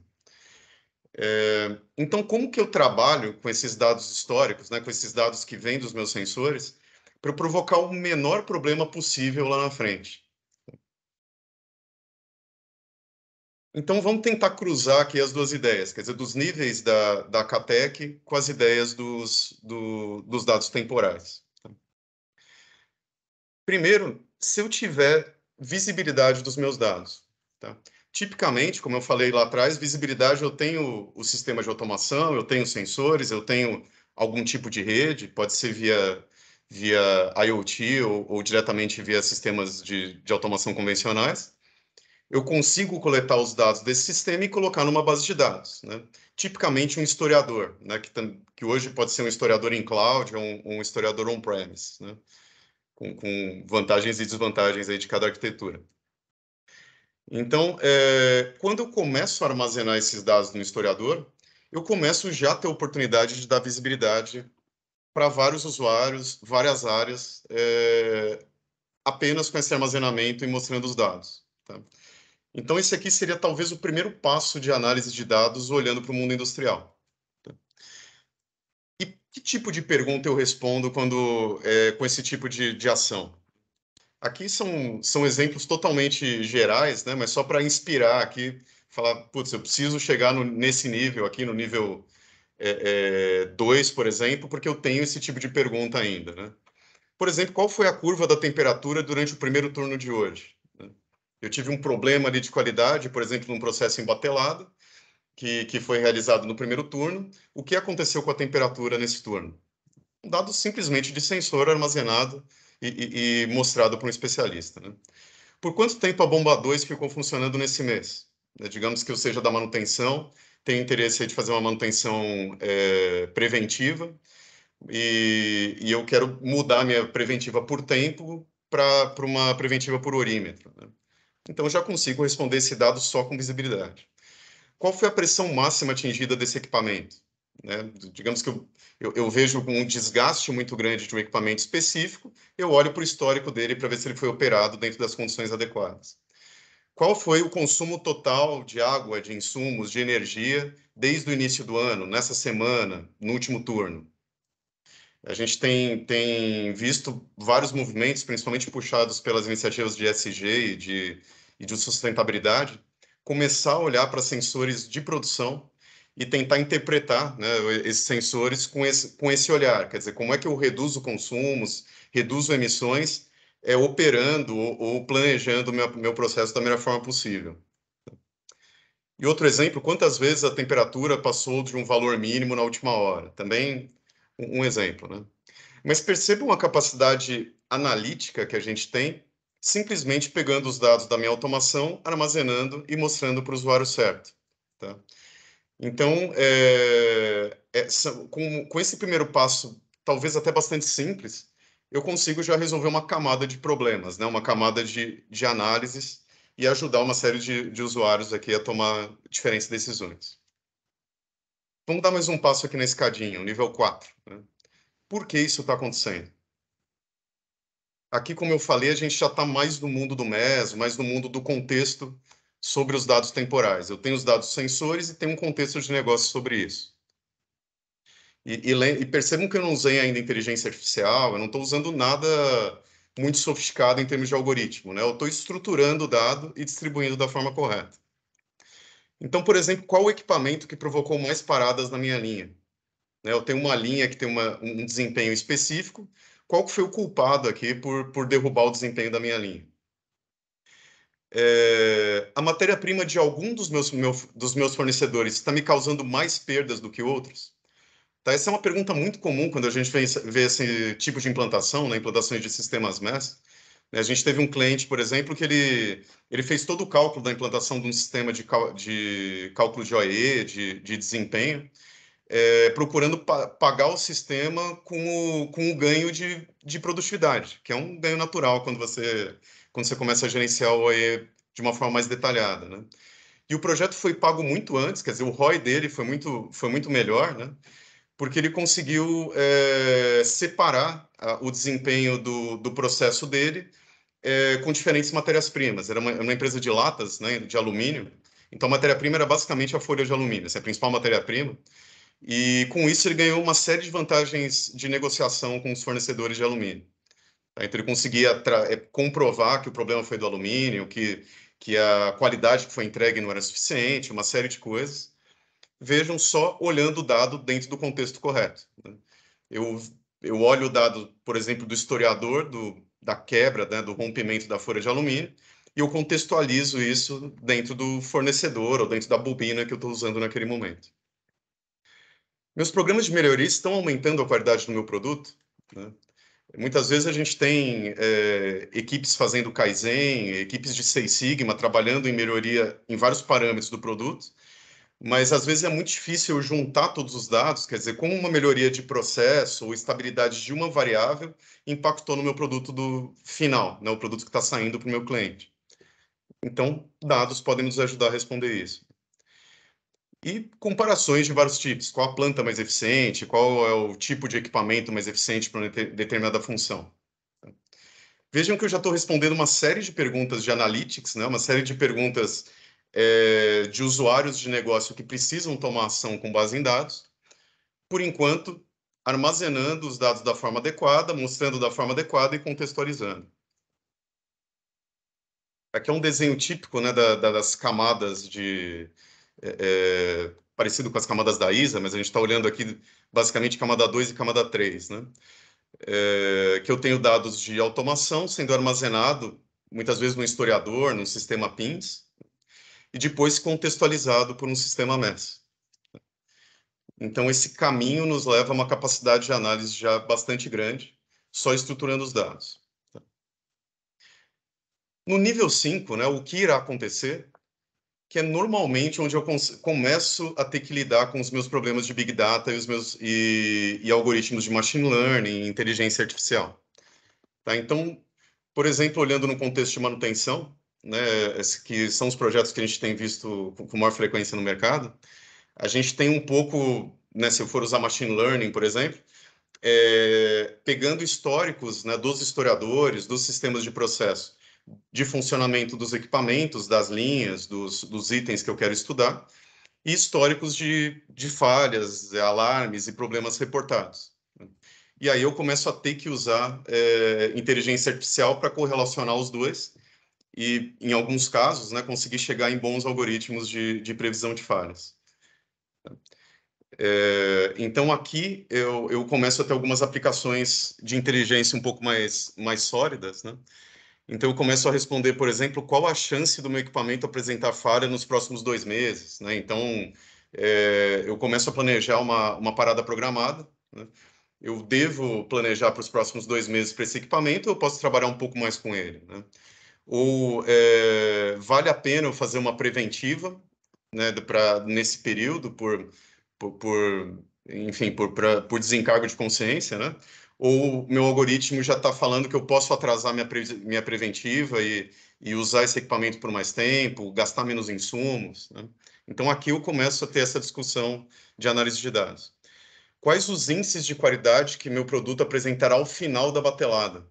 Tá? Em processos de batelada, esse tipo de uso de dados é bastante comum, né? Muitas vezes eu tenho processos em bateladas, né, farmacêuticos e alimentícios, onde eu tenho que fazer a batelada até o fim, tiro uma amostra dessa batelada, ela vai do produto da batelada, ela vai para o laboratório, depois de 2 horas eu descubro se o produto que já está pronto, né, já está no meu estoque ou no próprio reator, está ou não de acordo com a minha qualidade especificada. E aí acaba virando retrabalho, acaba virando perda, né? Então, eu consigo, em alguns casos, prever algum problema de qualidade durante o processamento da batelada. E, eventualmente, o meu operador tomar alguma decisão para não perder aquela batelada ou não precisar reprocessar depois do final da produção, né? Outra pergunta típica de capacidade preditiva, né? Com o ritmo de produção que eu estou trabalhando agora, né? Com a velocidade que eu estou produzindo, qual será o nível máximo de estoque em planta que eu atingirei no turno? Quer dizer, eu posso continuar, eu tenho capacidade de armazenamento, de work in process, para continuar com o ritmo que eu estou agora ou não? Né? Eu preciso diminuir o ritmo de produção para conseguir consumir os estoques intermediários. Então, um problema mais de produção que de processo aqui. Mas percebam como em cada nível da escada eu ganho uma capacidade analítica maior, mas eu, desde o primeiro degrau, já começo a tomar uma série de decisões novas com esses dados que eu tenho. E, por último, né, o que eu faço para resolver o que está acontecendo? Tá? Então, aqui eu começo a falar de adaptabilidade, né, do sistema, de sistemas que conduzem a operação, que conduzem a logística, né, sistemas que interpretam os dados e otimizam parâmetros, tá? Que seria aquele último nível da CATEC. Então, por exemplo, qual que é a melhor solução para um problema que está acontecendo agora? Quer dizer, acabei de receber um insumo de uma qualidade, mas eu preciso continuar produzindo. O que eu faço? Né? Qual o melhor conjunto de parâmetros de produção desse item? Né? Enfim, aqui a gente já está chegando muito próximo da ideia de controle avançado, de real-time optimization, né? Quer dizer, escrever no processo parâmetros otimizantes. Qual a melhor sequência de ordens de produção para reduzir o tempo de setup de máquina, por exemplo? Né? Quais compressores devo acionar para garantir minha produção com o mínimo de consumo de energia? Então, aqui eu já estou falando em operar, né, em algoritmos que usam dados para entender, não só apresentar resultados, né, ou ajudar analistas humanos a fazerem análise, mas também a sugerirem a solução dos problemas. Legal? Acho que eu já estou aqui no final do meu tempo, né?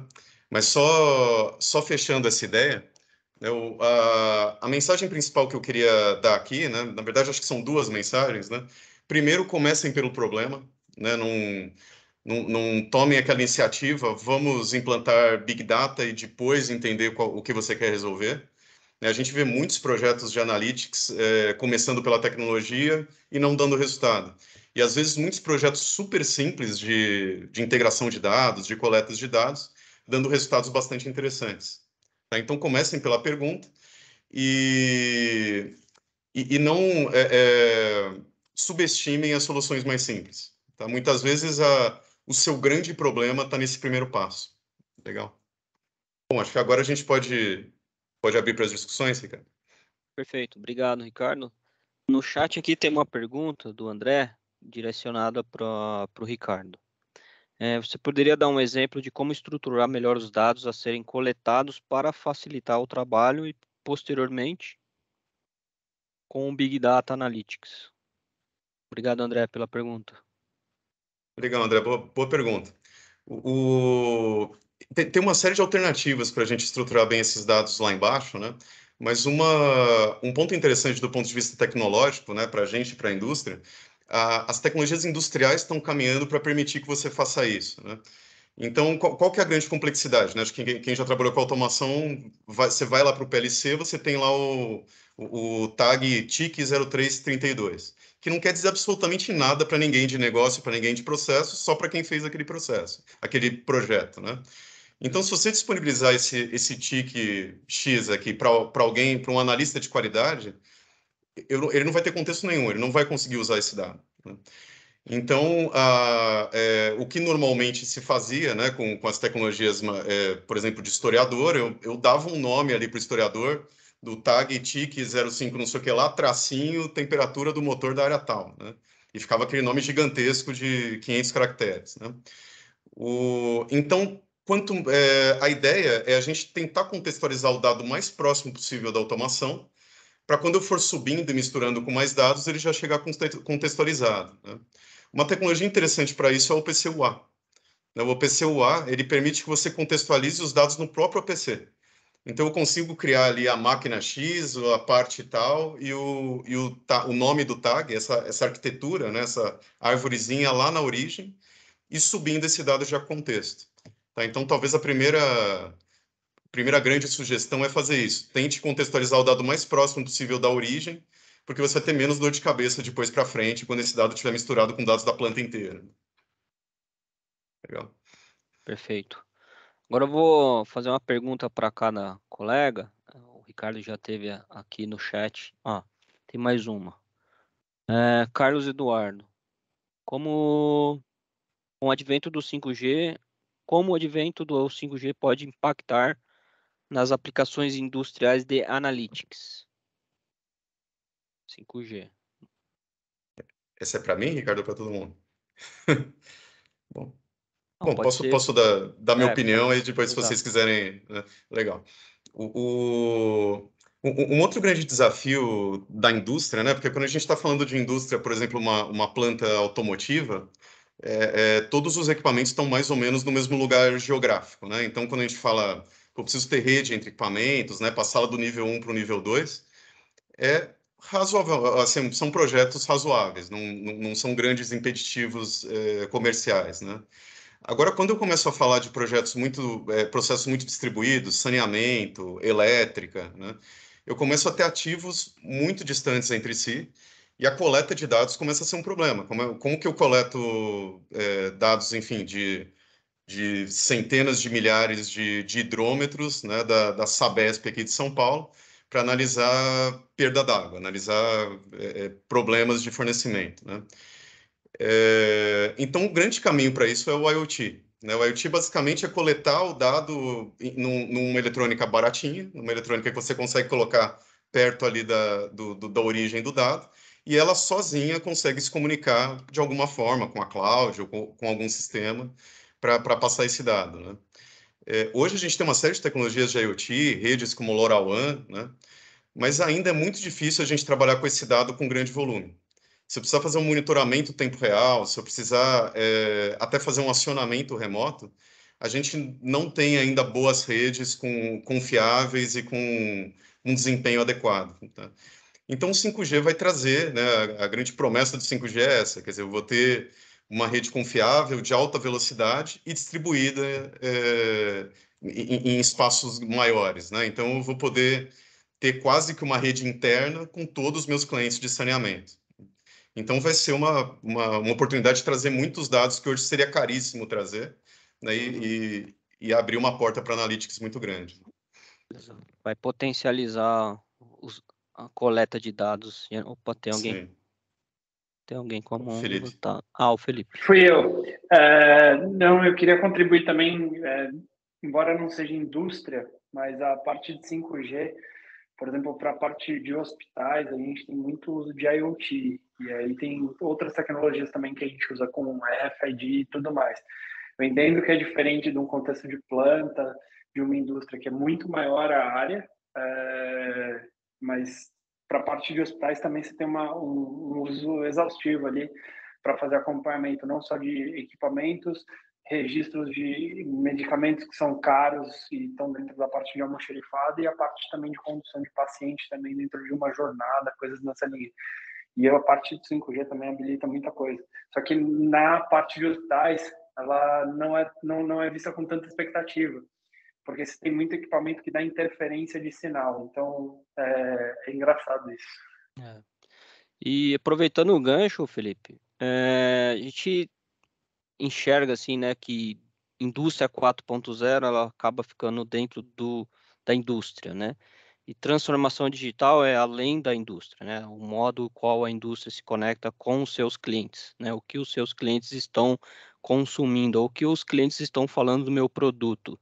Isso dentro da indústria, muitos falam que é a transformação digital. E aí, aproveitando, eu queria fazer uma pergunta para você, Felipe. Como que você explora, né, o Big Data para clientes internos e clientes externos? Como que você vê essa questão? Legal. Para a parte de clientes internos, eu olho muito mais alguns acompanhamentos de métrica de negócio. Então, por exemplo, para marketing, que é um dos principais clientes que a gente tem aqui, como a gente tem uma questão de nivelamento de posicionamento de marca, como a gente consegue explorar toda a parte de dados que estão sendo transacionados dentro do Google Ads, por exemplo, com relação à percepção, ou até mesmo busca dentro das ferramentas, pode ser Google Ads, YouTube Ads, Instagram Ads. Então, como que a gente vê a percepção disso? A gente tem várias campanhas de marketing também, que aí já falando um pouquinho dos clientes externos, como que eles veem essas campanhas. Então, são coisas que a gente tenta mensurar, medir de forma muito exaustiva aqui, porque quando a gente fala no modelo de plataforma digital, a linha que mais pesa para a gente de custo hoje é marketing, né? Um investimento alto de marketing para posicionamento da marca. Perfeito. E aí, pegando os ganchos aqui do chat, né, a gente entende que a Analytics, Big Data, inteligência artificial, a gente está falando de nuvem, né? Tudo tem que rodar na nuvem. Não, né? Então, assim, queria trazer essa questão com a pergunta do Guri, né? Falando em aplicações, pensando em Big Data Analytics, qual tipo de estrutura tem mais uso? Qual que tem mais fit? É on-premise, né, que é o local, ou o cloud, né? Quais são as vantagens e desvantagens de utilizar e características, né, de cada abordagem? Aí deixo aberto para vocês a pergunta. Pô, eu vou contribuir da experiência que eu tenho, tá, pessoal? E acho que depois o Ricardo e o Lucas podem contribuir também. Não tem um segredo específico, uma receita de bolo que faz isso que vai dar certo, né? Tipo, tem muita coisa, por exemplo, você pega modelo de banco, a grande maioria esmagadora dos bancos, eles têm uma restrição enorme em transacionar os dados deles com cloud pública, né? Porque setor bancário ele é extremamente regulamentado, tem sanções pesadas com relação a isso. Então, se você pega Bradesco, Itaú, grandes bancos, eles têm os próprios data centers, a própria estrutura deles on-premises. Uhum. Quando você tem um modelo mais de teste ou uma fase mais iniciante, geralmente é um pouco mais fácil você trabalhar com cloud, né? Por exemplo, o contexto da saúde dela já nasceu nativa digital. Então, por isso que a gente acabou optando em ir para cloud. Mas tem vários aspectos que têm que ser levados em considerações de segurança, uma série de restrições que a gente também tem do nosso lado aqui. Uhum. Isso traz a próxima pergunta também, que seria qual tipo de armazenamento é mais viável em dados de camada 2 ou 3? É em nuvem ou cloud? Tem a ver com a pergunta anterior. Fiquem à vontade de contribuir, pessoal. Legal, deixa eu dar uma visão então de manufatura, né? Eu concordo com o Felipe, assim, não tem um one size fits all aqui, né? Você precisa entender o problema, entender seu objetivo, né? Mas no mundo industrial, em especial, a gente muitas vezes tem a pressão do tempo real, né? Se eu tiver uma aplicação de analytics que precisa atuar em tempo real, por exemplo, um controle avançado, uma previsão de falha que gera alarme, eu preciso de uma estrutura local, não tem jeito, né? Pelo menos para processar esse dado e tomar ação, né? Mas uma vantagem muito grande de cloud, e muito grande mesmo, assim, acho que vale a pena todo mundo olhar isso, quem não está usando cloud, é o custo. Tá, você armazenar, né, a pergunta sobre nível 2 e nível 3 ou processar no Analytics, acho que as duas perguntas vão mais ou menos no mesmo caminho, né? Você armazenar dado em cloud, até se você pensar no historiador, o exemplo que eu conheço mais que é o da GE, né? Você tem um modelo em cloud e tem um modelo on-premise. Você pagar por transação, pagar por escrita, né, que você faria em cloud, torna o custo muito mais baixo que um historiador on-premise. Né? Então, se você não tiver nenhum problema com esse link, né, ou problema de confidencialidade dos dados para mandar para a cloud, vale a pena olhar. Né? E olhando para Analytics, eu acho que isso fica mais forte ainda. Né? O Felipe mostrou um desenho, né, dos recursos da nuvem Google. Né?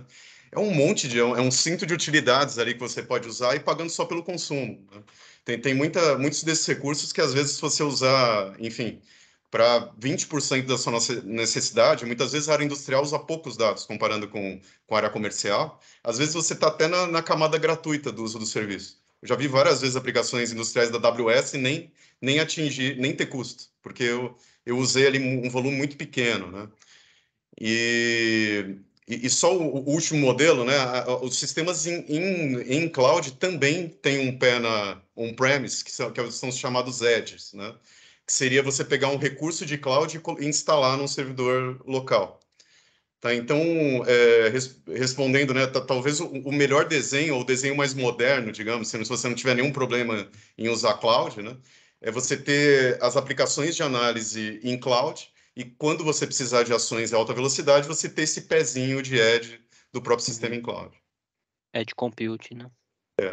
Tem um ponto também que quando a gente fala de custo, que a gente tem que levar em consideração, e é super difícil criar uma comparação entre os dois cenários, que quando você tem uma estrutura on-premises, você tem um investimento alto, geralmente inicial, porque você tem que comprar uma infraestrutura e tudo mais, e em contrapartida na cloud, você consegue fazendo um scale-up ali do ambiente que você tem. E um outro ponto, quando você tem um ambiente on-premises, você tem que ter pessoas extremamente capacitadas em algumas estruturas de back-office, como um time de infraestrutura, SRE, pessoas que conheçam a parte de gestão de um Hadoop ou coisas nessa linha.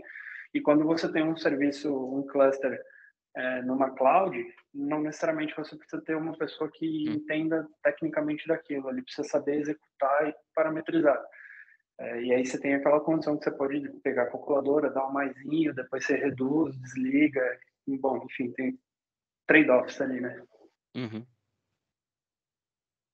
Beleza. Lucas, quer contribuir com alguma informação? Não, eu acho que a questão em especial de atualização de dados, ela é muito crucial, né? E isso, na verdade, a gente tem até histórico, né? Na própria indústria de automação. Se a gente for para pensar, o SDC dele evoluiu de uma forma, parecer de outra, por uma questão de atualização de dados, dada a necessidade de aplicação. Uhum. E a mesma coisa vai com Big Data. Então, no nosso caso em específico de geração de energia, o rating é adequado uma vez por dia. O cliente fica preocupado, poxa, mas eu preciso ter o dado a cada 10 minutos, mas na verdade não tem nenhuma necessidade. Se ele tiver o dado a cada 10 minutos, é mais para ele ter a ansiedade dele de ficar olhando aquela coisa evoluindo ali dando F5. Mas pro processo prioritário dele, que é entender, por exemplo, perdas em longo prazo, entender pontos de melhoria, um dia está de bom tamanho. Então, o que eu acho super interessante desse mundo é como ele de fato revolucionou o mercado de automação industrial como um todo, né? Você percebe que são várias preocupações que a gente não tinha há pouco tempo atrás, que eu acho que a gente, ao longo desses 10 anos, que eu ouço falar de indústria 4.0 desde 2011, a gente já meio que conjecturou, né? Já entendeu que faz parte e que agora estamos aplicando de fato e entendendo como a coisa roda. Então, Exato. Acho que essa que é a contribuição que eu tenho para dar. Legal. O Leandro também traz aqui um tema bem interessante, né? Ele fala sobre, sinto que a obsolescência da infraestrutura. Aí, infraestrutura seria o quê? A parte computacional ou a parte de conectividade? Né? Pode abrir o microfone aí e trazer essa visão. Que seja hoje o maior desafio na coleta eficiente dos dados. Às vezes tem muito equipamento ali que ainda está no famoso 232, né? E, por sua vez, impacta em custos, né, que tornam muitas vezes inviável na maioria dos projetos. Alguém teria alguma solução viável em termos de custo-benefício para trabalhar com essa obsolescência? Qual a opinião de Só vocês para sobre isso? a parte de infra que eu comentei, né? Só para explicar, infra de Legal. maneira geral, tá? Eu Tá sinto bom. é que a infra, tanto nossos suítes quanto as nossas redes Ethernet, hoje tem um cabeamento que nem é Cat5e, aquele azulzinho que o cara achou na hora para passar, quando tem o cabo, naquela máquina que passa junto, enrola no inversor de frequência o cabo Nossa. Ethernet, entendeu? Então aí a DeviceNet ela passa naquele lugar que não, já não certifica mais. Então a gente tem uma série de redes que estão obsoletas, a gente tem aí uma série de problemas, não só de obsolescência de hardware, né, do PLC que já é muito antigo, PLC 5, por exemplo, que de repente já não comunica mais na velocidade que a gente precisa, só fala half duplex e 10 mega. Então a gente já tem uma série de limitações aí que inviabilizam muito o custo hoje dos nossos projetos em campo. Então, eu queria saber se vocês têm alguma solução mágica de prateleira aí, que você fala assim, não, tá aqui, ó, solução Tabajara resolve todos os seus problemas, tipo, não precisa de PLC, você leva essa pílula mágica aqui lá e todos os seus dados serão coletados por ela. Quer dizer, Tô o desafio do Big Data ainda está 3 passos para trás ainda, né?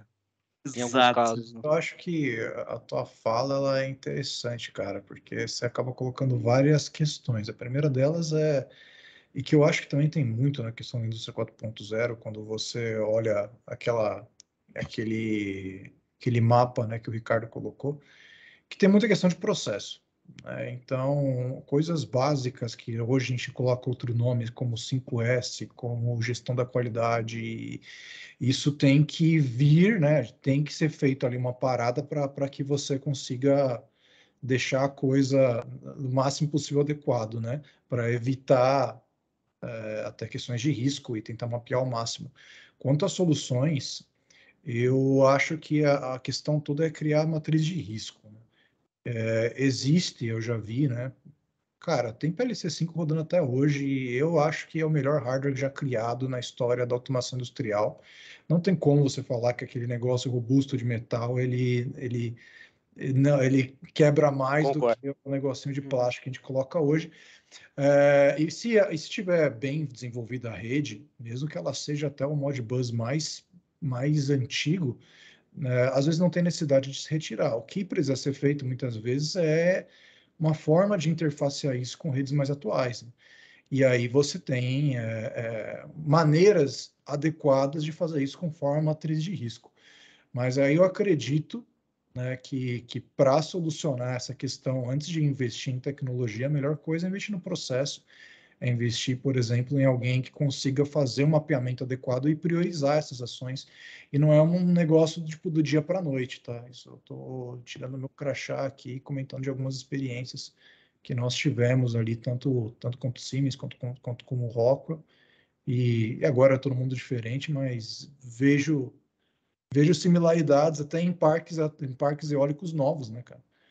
O parque tem 20 anos, mas você encontra ali alguns absurdos que que é impressionante, né? Até porque eu não vejo documentos dizendo que a Modbus vai ser obsoletada, né? Ainda se usa bastante, né? Uma rede boa, dependendo da vocação que ela vai exercer, né? Um comentário também sobre o... prossiga. Não. Mas sobre a pergunta aqui do Paradela, né? Tem alguns projetos que a gente já chegou, assim, de analytics ou de MES, né? Que você cota o projeto inteiro e, sei lá, 20% do custo é software e serviço e 80% do custo é rede, é infraestrutura para coletar o dado, né? Então, o Leandro tem razão. Quer dizer, isso impede projetos de vários tipos de coleta porque não tem lá uma infraestrutura, né? Não tem uma pílula mágica que você consegue pagar com Pix, assim, comprar pela internet, mas um caminho interessante que eu acho que está se desenvolvendo é esse mundo do IoT industrial. Tá tanto o IoT industrial, assim, pequenos hardwares de coleta, né? Tem uma série de fornecedores que tem hardwarezinhos Wi-Fi, com alguns IOs, que você vai lá, replica o IO da máquina e transfere só os dados que você precisa, com custo baixo, né? Ou até as clouds abertas, as clouds não industriais, né? AWS, Microsoft e Google, ainda estão engatinhando um pouco no mundo industrial, mas eles já têm algumas coisas em Edge, né, que você consegue fazer um computadorzinho local, baixar o recurso de cloud com uma certa conectividade de chão de fábrica. Tá? Então, acho que esses dois caminhos talvez sejam atalhos. Né? Eu não vou fazer um revamp da minha automação inteira para coletar dado, né? Mas eu vou coletar ali meio por cima, com uma eletrônica nova, com investimento mais baixo. Senão fica totalmente inviável mesmo. Tem um conceito também, acho que até para agregar, ele é mais teórico, mas ele funciona também, que é a questão do sensoramento virtual, né? Do controle avançado. Então, isso também é um ponto que reduz custo, dependendo de quem está fazendo a tua automação, né? Então, ainda você vê que técnicas antigas elas acabam não morrendo e podem ser consideradas para você evitar, por exemplo, de sensoriar pontos que não são interessantes e não adicionar custos à toa. Exato. Beleza? Não, Ó, boa, tem mais pessoal. uma. Obrigado aí Pois não? pelas respostas. Só para deixar claro, tá? Eu sou um entusiasta também das tecnologias antigas, sou fãzaço do PLC 5, mas eu tenho algumas limitações com ele, que nem número de conexões com outros PLCs, né? Eu tenho uma rede muito grande, né? Eu até... hoje eu estou trabalhando dentro da Ambev, né? Então, o número de conexões que eu tenho é muito grande em todas as áreas. Então, isso tem me limitado. E, às vezes, soluções pequenas, tipo, pequeno porte, também não me atendem por causa do volume de coisas que eu tenho que conectar. E aí eu fico naquele dilema. Eu peço altas verbas de CAPEX para tentar fazer revamps em áreas, né, para eliminar essas obsolescências, mas, por outro lado, eu também não consigo tudo de uma vez. Então, estamos fazendo por partes. E eu tentei algumas consultorias, né? As consultorias, às vezes o cara chega para você e fala assim, não, tipo, eu não preciso de alguém para apontar os meus problemas, eu sei. Eu queria que alguém me ajudasse. Troca tudo, né? Mais fácil, né? Isso aí eu já sabia, né? Mas obrigado, gente. Basicamente essa é a minha dor hoje. Eu tenho lutado. Assim, a Ambev, porra, assim, evoluiu absurdamente nos últimos anos na parte de coleta de dados. Estamos fazendo um revamp gigantesco no nosso parque de suítes, trocando a mesma rede, fazendo anel, né? Estão fazendo blueprints muito legais com relação a essa coleta de dados. Mas eu ainda sofro com a infraestrutura base de campo, ali onde estão os IOs, aquele PLC, aquela rede que eu não consigo coletar o dado, porque se eu conectar um fio lá nela, já é o suficiente para ela perder estabilidade. Já não casa mais a impedância, a rede não fecha. Então tá tudo no limite, assim, o que é muito velho, e é isso que tá me gargalando minhas coletas. Valeu, gente. Legal. Valeu, obrigado pela contribuição. Bom, a gente já está indo para o final. Tem uma última pergunta aqui, né? Como trabalhar com arquitetura híbrida e que já possui dados vindo do OT, né? Ou do IoT, sem contexto. Outra massa já contextualizada que é o MES, Manufacturing Execution System. Por exemplo, né? Com o tempo, vemos que os relatórios em paralelo baseados nos dados são contextualizados, começam a competir dentro da mesma empresa. Provavelmente esses relatórios paralelos são os famosos Excel, né? E como gerenciar essa evolução de arquitetura sem prejudicar a governança de dados? Pergunta boa para vocês, hein? Só pergunta fácil, né? Só coisa Se tranquila. responder, Vocês a gente viram, né? resolve 80% dos problemas. Tô aqui para aprender. Mas deixa eu tentar essa também, né? É excelente a pergunta, Edilson. E esse está começando a ser um cenário comum, né? A gente tem sistema vindo de várias fontes, né? Assim, a resposta não é muito genial, assim, mas você precisa de alguém contextualizando todo mundo, né? Uma alternativa bem analytics, né? Você ter um banco estruturado, gerenciando metadados para Quer dizer, o IoT, ele se conecta, por exemplo, num data lake junto com seus sistemas de MES, e o aplicativo que consome isso usa a mesma estrutura de contextos, né? Isso seria uma solução dados típica, né? Mas tem uma tendência nos sistemas de cloud mais industriais, e talvez a AWS esteja um pouquinho mais à frente nisso, que são os chamados Common Namespace. Tá? Que é a ideia de você nomear, você ter um nomeador, né, um gestor de contexto compartilhado entre todos os nós. Tá? Desde a automação, às vezes até desde o PCUA lá no PLC, até o sistema de analytics de cloud. Tá? Então, enfim, se tiver interesse nesse assunto, se procurar Common Namespace Cloud no Google, você vai encontrar bastante coisa. E a ideia é essa, quer dizer, quem gerencia quem estampa esse dado, né? Quem contextualiza esse dado para mim, né? Perfeito. Aqui em saúde a gente também tem um fator que dificulta bastante, que quando você fala tipo do atendimento, você tem níveis de classificação diferente, por exemplo, entre clínicas, hospitais e coisas nessa linha. Tem uma frente que ajuda bastante, que é a interoperabilidade, que é padronização dos dados, mas ele não classifica, não categoriza. Isso vai muito em linha com o que o Ricardo falou também. Então, tem alguns serviços abertos de algumas clouds que podem ajudar, mas mesmo assim é uma forma de ajudar, né? Não resolve 100% integralmente o problema. Eu acho que Perfeito.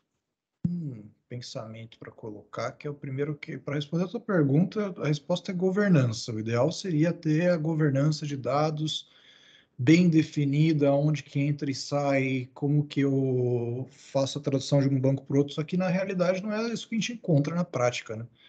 Então, isso, por quê? Porque existem diferentes áreas, com diferentes stakeholders e com uma porrada de fornecedor que vai propor sisteminhas diferentes, algumas vezes redundantes, e isso acaba sendo uma realidade complexa. Mas uma coisa que eu posso garantir isso é via de regra. Geralmente é um cenário que a gente encontra bastante comum, é o que é. E como é que se pode fazer para mitigar? De fato, é tentar criar um grupo de trabalho tal que se consiga juntar essas informações de uma maneira que crie contexto para a própria empresa, no caso. Então, por exemplo, eu já vi empresas com RP redundante em uma área para outra, ou empresas que têm, por exemplo, 2 sistemas de gestão de ativos, e aí o que você faz no caso? Se não é possível obsoletar os dois por uma questão política, que pelo menos crie-se uma diretriz do que vai ser em cada lado, tá? Eu acho que a resposta para a tua pergunta ela é menos técnica e mais política. E como que a gente consegue costurar politicamente isso nas diferentes áreas para se criar uma linha comum de atuação dentro da empresa, que a gente sabe que é um desafio. Beleza. Pessoal, estamos chegando aqui ao final. Queria compartilhar a agenda do próximo evento, né? O nosso próximo evento é de novo, uma mesa redonda. Nós vamos trazer aqui apresentação sobre o APM, que é a Gestão de Desempenho de Ativos Industriais. Nosso próximo encontro é dia 10 de agosto, nesse mesmo bate-canal. E também aqui queria fazer um agradecimento aqui aos nossos patrocinadores oficiais aqui da ISA, que é a Vago e a Westcom, tá? Então, para que vocês possam rever esse conteúdo, ou até mesmo outros conteúdos de outras mesas redondas e eventos, encontros virtuais, estão aqui os nossos links, né, os nossos canais de comunicação, LinkedIn, e o YouTube acaba sendo mais propagado essas informações. Bom, agradeço aos palestrantes, aprendi bastante sobre o tema Analytics de vários setores, tem um monte de dúvida aqui, vou acionar vocês, e os nossos convidados também, fiquem à vontade de conectar com os nossos palestrantes no LinkedIn e gerar novas perguntas para eles, né, que cada um no seu ambiente.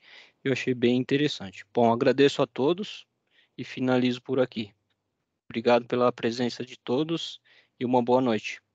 Então, Tchau, pessoal. tchau, pessoal. Tudo de bom. Boa Obrigado, noite. Gui. Obrigado. Tchau, tchau. Obrigadão. Tchau, tchau.